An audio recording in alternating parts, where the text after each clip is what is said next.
Bienvenue à tous et merci d'être avec nous pour cette deuxième partie de Demain à la Une. Un nouveau rapport du GIEC va être publié le 4 avril sur les scénarios, cette fois-ci, pouvant permettre de limiter le réchauffement climatique et les émissions de CO2. Le nouveau rapport des experts climat de l'ONU sera publié après 2 semaines d'âpres discussions entre les représentants de pas moins que 195 pays. J'ai le plaisir d'avoir à mes côtés pour discuter de cette deuxième thématique Laure Manin, qui est journaliste à France 24. Bonjour Laure. Bonjour Aziza. Merci d'être avec nous. Et nous avons aussi avec nous Camille Adaous, qui est journaliste climat sur franceinfo.fr. Bonjour. Bonjour. Merci Camille d'être avec nous. Je sais que c'est votre première visite à France 24, donc bienvenue à vous. Alors, je commence tout d'abord avec vous, Laure. Il y a eu déjà 2 premiers volets du rapport du GIEC. On en a beaucoup entendu parler, peut-être un peu moins du deuxième qui est arrivé à peu près pendant la guerre en Ukraine. Le premier volet était publié en août 2021 et à l'époque, le GIEC pointait du doigt justement l'accélération du réchauffement climatique. Le deuxième volet qui a été publié, lui, en février dernier, était plus alarmiste, qui soulignait un peu que nos chances en fait, d'arriver et de nous assurer un avenir viable commençaient un petit peu à rétrécir. Aujourd'hui, de quoi nous parle le troisième opus qui va être publié la semaine prochaine? C'est très codifié, hein, les rapports du GIEC, c'est tous les 6 à 7 ans et systématiquement, il y a 3 volets de rapports. Le premier, c'est en gros l'état de la planète. Le deuxième, un peu plus de précision. Le troisième, c'est ce qu'on appelle l'atténuation. L'atténuation, c'est-à-dire en gros l'évaluation des méthodes de réduction des émissions de gaz à effet de serre et l'élimination, si possible, des gaz à effet de serre de l'atmosphère. Concrètement, ça ne dit rien qu'on ne sache déjà, hein, c'est-à-dire que en gros le réchauffement climatique va plus vite que prévu, que les conséquences sont plus importantes que ce qu'on estimait dans un premier temps. Là, techniquement, ça s'adresse un peu plus, ça se tourne un peu plus du côté des solutions quand même. Mais ça va donner des très grandes orientations sans donner de directive, parce qu'évidemment, il y a 195 pays qui sont membres du GIEC, donc on ne va pas s'intéresser à 195 pays et régions pour donner des précisions. Donc c'est des très, très grandes tendances. Pour vous donner un exemple, j'ai regardé ce qu'il y avait dans le 3e volet du 5e rapport du GIEC, donc c'était en 2014. Ça dit des choses du style les trajets évités et les transferts modaux dus au changement de comportement, à l'adoption de technologies améliorées de performance des véhicules et des moteurs, aux carburants à faible teneur en carbone, aux investissements dans les infrastructures connexes et aux changements dans l'environnement, offrent ensemble un potentiel de migration élevé. Voilà, grosso modo, ça dit ce serait bien de limiter les déplacements et d'utiliser des technologies nouvelles. Donc c'est ça l'ordre d'idée de ce qu'on va trouver dans ce nouveau rapport. Je précise juste que le GIEC a rappelé que l'accord de Paris, hein, l'objectif, c'est de limiter à 2 degrés d'ici 2100 l'augmentation de la température de la Terre par rapport à 1850. Aujourd'hui, on est déjà à plus 1,09 degrés sur l'ensemble de la planète, 1,7 pour la France, et qu'au rythme actuel, à la fin du siècle, on sera plutôt à plus 2,7 degrés. Donc, ce que rappelle le GIEC, c'est qu'il faut accélérer la transition. Oui, c'est qu'on est presque déjà en retard. À la mi-mars, justement, en parlant de réchauffement climatique, un bloc de glace de la taille de la ville de Rome s'est effondré dans l'Antarctique après des records de température dans la région, des variations, je pense, qui avaient atteint quasiment 40 degrés. Pour les spécialistes, c'est un des effondrements les plus importants dans l'Antarctique depuis le début des années 2000. Mais est-ce que cela replace pour autant le changement climatique et les problèmes justement des émissions des gaz à effet de serre au cœur du débat mondial? Ben, si seulement, Aziza, si seulement, parce que les effets du changement climatique, on les constate tous les jours. Hein, ce serait les tempêtes qui sont plus fortes, plus fréquentes, qu'on trouve dans des endroits où habituellement il n'y en avait pas forcément. C'est le retrait du trait de côte, c'est la montée du niveau marin, c'est toutes ces choses-là. Là, j'ai envie de vous dire, sans jeu de mots malheureux, que c'est la pointe de l'iceberg, hein, cet effondrement dans l'Antarctique. Ce qu'il faut savoir, c'est que cette partie de l'Antarctique qui s'est effondrée, c'est ce qu'on appelle une sorte de bouchon, en fait. La partie littorale des glaces dans l'Antarctique et dans l'Arctique aussi forme une sorte de bouchon qui empêche le reste des glaciers de couler vers l'eau. Alors évidemment, il y a la partie gênante de cet énorme bloc de glace qui se retrouve dans l'océan.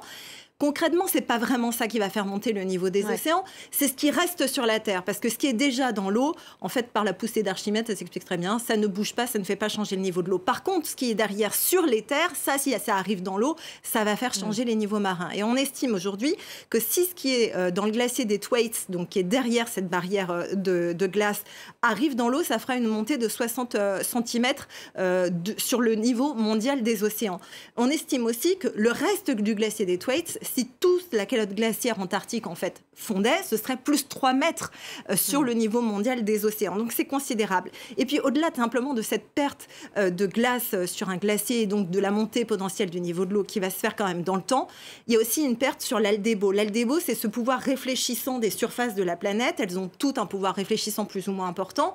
La glace, la neige, c'est ce qui a le pouvoir réfléchissant le plus important. Concrètement, le soleil tombe dessus et 90% des rayons du soleil sont renvoyés dans l'univers. Donc en gros, dans l'espace. Donc du coup, ça ne réchauffe pas tellement l'atmosphère. Sauf que quand c'est la Terre qui est mise à nu, la Terre, elle est plus foncée, elle aspire davantage, elle absorbe davantage la chaleur du soleil et donc ça accélère encore cet effet de serre. Donc c'est considérable.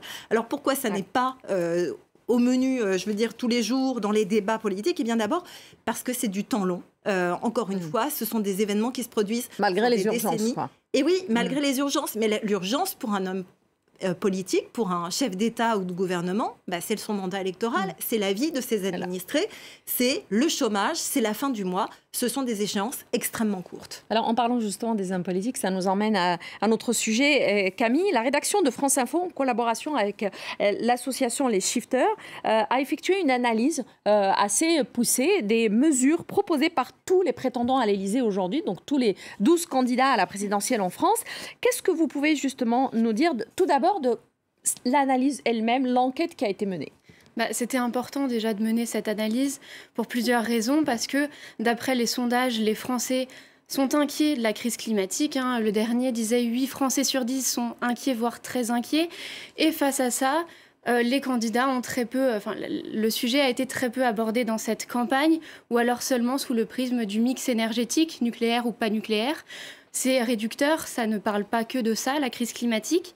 Donc cette dissonance, elle est alarmante, puisque le GIEC invite à agir de manière urgente, surtout dans la décennie qui a démarré.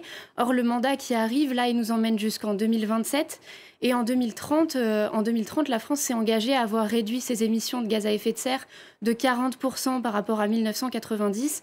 Donc, en fait, le mandat, il est décisif. Donc, pour prendre le problème vraiment à sa source, on a essayé de reprendre en fait les émissions de gaz à effet de serre, les objectifs de la France pour vraiment satisfaire l'accord de Paris mentionné juste avant. Ils sont dans la SNBC, la stratégie nationale bas carbone.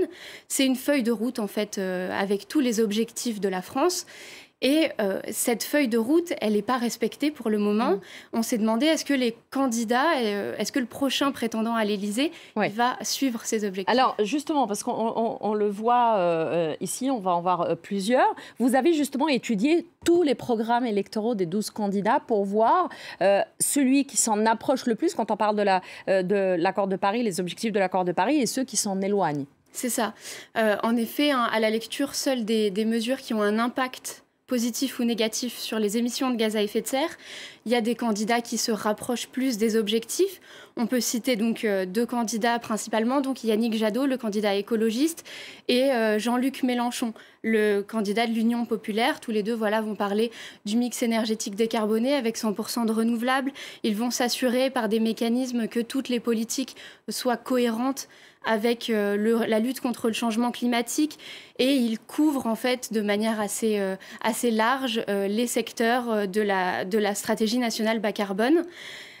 Pour autant, derrière, le reste des candidats sont plus éloignés. Certains même proposent des mesures qui vont contre les objectifs de la stratégie nationale bas carbone. Je peux vous citer par exemple des mesures qui favorisent l'usage de la voiture, alors que c'est un secteur qui est très émetteur en France. Et ce qui est alarmant aussi quand on regarde cette analyse, c'est que beaucoup de candidats, par exemple, favorisent des technologies qui ne sont pas encore arrivées à maturité. Donc on ne sait pas à quel horizon les candidats vont pouvoir atteindre leurs objectifs. Ou alors des candidats qui ne se sont pas intéressés à comment on accompagne la population à accepter cette transition par de la pédagogie, par de la sensibilisation. Ça, c'est souvent absent. Donc de manière générale, ce qu'on peut déplorer, c'est qu'il y a très peu de candidats qui ont une compréhension globale des enjeux et qu'aucun candidat n'est totalement dans les clous de l'accord de Paris. Donc on rappelle que c'est une enquête, c'est une analyse qui a été menée par France Info avec l'association Les Shifters. Merci Camille. Alors Laure, il y a la guerre en Ukraine quand même qui est encore là. Elle a aussi relancé le débat sur le changement climatique. Elle a surtout relancé le débat sur notre dépendance en fait aux hydrocarbures russes, mais elle a aussi relancé le débat sur le fait de repartir sur du charbon, sur du gaz, sur du pétrole. Effectivement, on s'est rendu compte que, on le savait déjà, que l'Europe était dépendante à 40% de la Russie pour ses importations de gaz, avec des différences très très variables selon les pays. La Lettonie, l'Estonie par exemple, c'est près de 100%, mais ça représente juste 8% en fait de leur utilisation énergétique, le gaz. Donc finalement, elles s'en sortent mieux. La France, l'Allemagne par exemple, sont plus embêtées. En France par exemple, c'est à peu près 20% du gaz utilisé en France qui vient de Russie, c'est pas tellement, mais il y a un quart de cette partie-là qu'on ne pourra pas remplacer et c'est très embêtant. Et effectivement, il y a des usines à charbon, des centrales à charbon. Par exemple, il y a celle de Saint-Avold qui est en Moselle. Elle a fermé ses portes, je vous le donne en mille, hier soir, jeudi 31 mars, et on se dit d'un seul coup, finalement, ce serait peut-être malin de la réouvrir parce que ça nous donnerait une alternative. Sauf que le charbon, c'est l'énergie la plus polluante, de très loin. Ça fait plus de 2 fois de gaz à effet de serre que le gaz, par exemple. Donc c'est une mauvaise suggestion. Mais au-delà de la crise ukrainienne, ça avait déjà commencé avant. Il y a eu la reprise post-Covid qui a fait un nouvel élan et avec un effet rebond de toutes ces entreprises qui avaient dû fonctionner au ralenti et qui ont repris.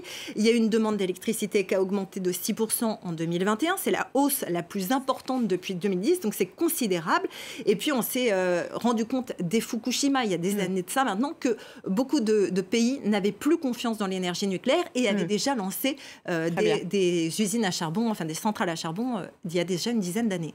Merci beaucoup, Laure Manin, pour ces explications. Merci, Camille, d'avoir été avec nous. Merci à vous tous de nous avoir suivis pour cette deuxième partie de Demain à la Une. Très bon week-end à tous et à la semaine prochaine.